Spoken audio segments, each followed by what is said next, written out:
ভাবি প্রতিদিন এসে সকালবেলায় প্রথমে উঠানটা ঝাড়ু দিতে শুরু করে দেয়। প্রতিদিনের মতো আজকেও সকাল সকাল এসে উঠানটা ঝাড়ু দেওয়া শুরু করে দিয়েছে, কারণ পরে উঠানে অনেক রৌদ্র চলে আসে, রৌদ্রের মাঝে উঠান ঝাড়ু দিতে অনেক কষ্ট হয়, তাই সকাল সকাল ঠান্ডার মাঝে উঠান ঝাড়ু দিতে ভালোই লাগে।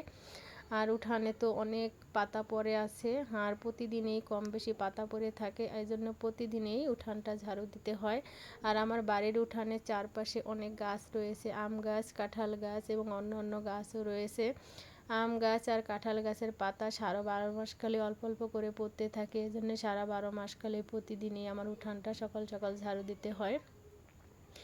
আর অন্য অন্য গাছের পাতা এখন তো ফাল্গুন মাস সব ঝরে পড়ে যাবে, আর আম গাছ কাঁঠাল গাছের পাতা কিন্তু কোনো সময়েই পুরাটা ঝরে পড়ে না, 12 মাসকাল অল্প অল্প করে পড়তে থাকে। আর উঠান এজন্য 12 মাসকালে আমার ঝাড়ু দিতে হয়। আর উঠানটা ঝাড়ু না দিলে আমার কাছে একটুও ভালো লাগে না, প্রায় অগোছানো লাগে বাড়িটাই পুরো। এই তো আমরা গাছের পাতা সব ঝরে পড়ে গেছে, এখন নতুন পাতা গজাবে।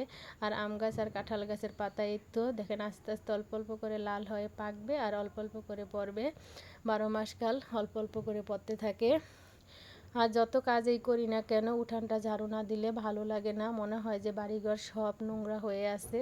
এই জন্য আর উঠানটা ঝাড়ু দিলে মনে হয় যে বাড়িটা কত সুন্দর লাগে। আর আমার উঠানটা কিন্তু অনেক বড়, দেখেন ঝাড়ু দিতে প্রায় 1 ঘন্টার মতো সময় লাগে। এই জন্য ভাবি সকালবেলা এসেই প্রতিদিন প্রথমে উঠানটা ঝাড়ু দিয়ে দেয়। আর ভাবি যখন না আসে তখন আমার এই উঠানটা ঝাড়ু দিতে হয়।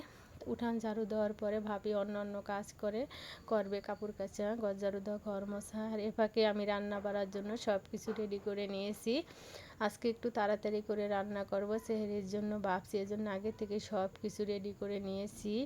দুপুরবেলায় দুপুরের পরে রান্না শুরু করে দেব, এজন্য সব গুছিয়ে রাখলে রান্না করতে আমার সুবিধা হবে। সুবিধার জন্য আমি সব কিছু রেডি করে নিয়েছি আমার রান্না করার জন্য সব কিছু রেডি করে নেওয়া হয়ে গেছে। আজকে রান্না করব চিংড়ি মাছ ভুনা, কলার মোচা ভাজি, আর কিছু শাক ভাজি করব, আর ডাল দিয়ে লাউ দিয়ে রান্না করব, আর ভাত রান্না করব, দুধ জাল করব।